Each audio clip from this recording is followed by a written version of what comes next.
Do'stlar, at dushi mana bu. Doktor Hikmat Mutolovga rahmat demoqchiman. Sababi bitta qaraylik. Eski privkusim, tishim, jag'im og'riydi. Privkusim noto'g'ri edi, to'g'rimi? To'g'ri.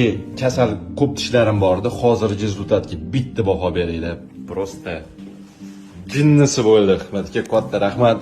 Salomat bo'ling. 2 yil qildik. Oson bo'lmadi, lekin rezultati bomba bo'ldi. Baraka toping Hikmat aka. Rizzo bo'lsang. Rahmat. Assalomu alaykum do'stlar. Bugun bizga Choynak qopqon asoschisi Sherzod Jalolov tashrif buyurdilar. Ularda tishlarda bezovtalik borligi va tishlarni to'liq restavratsiyasi bo'yicha bizga murojaat qildilar. Kecha birga kompyuter tomografiya qilib keldik. Men уже skachat qilib hammasini ko'rib o'rganib chiqdim. Sizda mana shu tishingizda kista bor.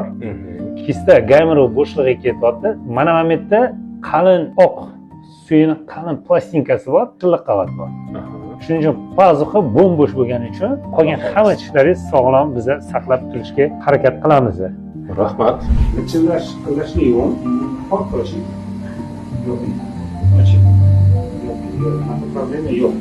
Ildizni taglarida qanaqa holat, nimalar bo'layotgan hammasini ko'rib olish kerak. Ayniqsa напряженный ishlaysa, o'shanda qotib bo'ladi.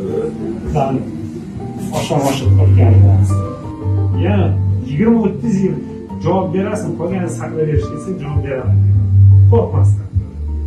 Ataga men gap yo'q. Bobur Mansurovga вообще gap yo'q.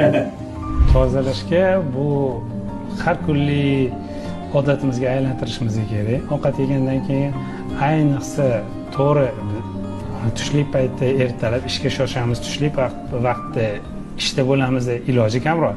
Lekin har bir xonada o'zini maxsus burchaklari bor, o'zini shkaflari bor. Shotka albatta yordamchi tozalovchi vositalarni ko'paytirib qo'ysa yaxshi bo'ladi. Zarar qilmaydi. Zarar qilmaydi.